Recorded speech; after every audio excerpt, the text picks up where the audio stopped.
هذا العمل يمت إلى الواقع بكل صلة، وكل الخناقات اللي هتسمعوها من واقع الحياة اليومية.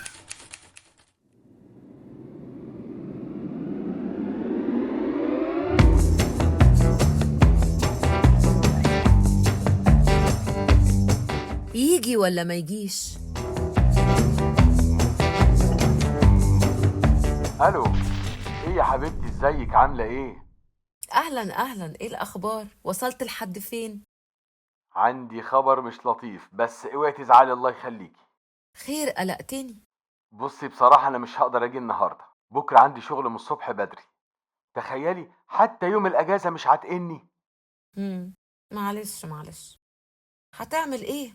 ربنا يوفقك. ومجهد جدا ومحتاج انام عشان من بدري لازم اكون في المكتب، معلش انا اسف.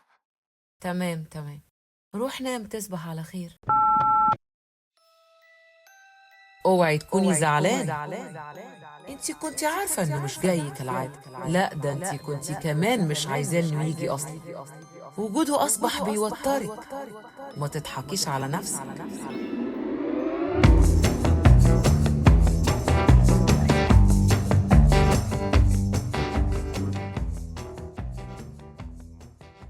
مساء المشاعر المتلخبطة. فعلا هي متلخبطة على الاخر. يعني من كتر ما غاب وساب مكانه فاضي، خلاها تتعود وترتاح لعدم وجوده. أنا مش فاهم بصراحة، هي عايزاه يجي ولا خايفة ومرتاحة لعدم وجوده، ولا بتتظاهر إنها منتظراه؟ إيه اللخبطة دي؟ هي كانت عايزاه وبتستجديه لوقت طويل، لحد ما فهمت إنه بيتهرب منها، ويمكن كمان تكون عرفت هو بيتهرب ليه. ده انتم عليكوا حركات يا ستات. ايه ده احنا غلابة جنبكوا. يا تامر، الست بتعرف إمتى جوزها عايزها وإمتى بيكون مجرد راكنها على الرف وبيتحجج عشان ما يبقاش معاها. لكن في راجل بقى ذكائه على قده، زي اللي انت بتقول عليه ده، بيبقى فاكر إنه أذكى إخواته فبيلعب بديله، وهو متخيل إن الست ولا هي هنا، في حين إنها صابرة وساكتة. يعني بيتهرب منها ويروح لواحدة تانية وهي تسكت عادي كده؟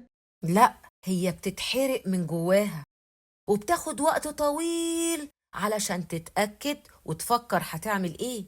ده لو هي ست عاقلة وقوية، ساعتها هتشوف المناسب لحماية البيت وتعمله، حتى لو بقائها في العلاقة على حساب كرامتها وأعصابها. وفي واحدة مش هتقدر على ده فهتتجنن وهتطربق الدنيا على دماغه، وساعتها ممكن تبقى هي الضحية، لأنه هيلف ويقلب الترابيزة ويقول شفتوا أنا كنت مستحمل جنانها إزاي، عشان كده كنت بتهرب وبدور على حد يريح.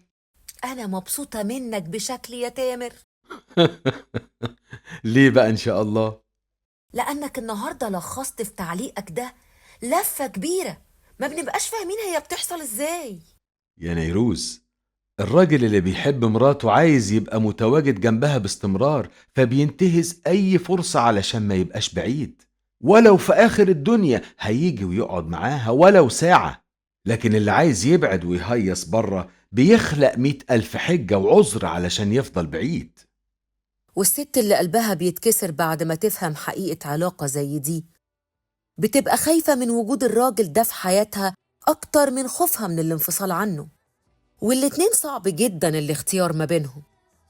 يا ترى تتطلق وتعيش في جحيم الانفصال، ولا تكمل معاه وهي خايفة ومرعوبة منه، وساعتها بتفضل غرقانة في بحر من الحيرة مش لاقية بر أمان. يا ترى بقى انتم تنصحوها بإيه؟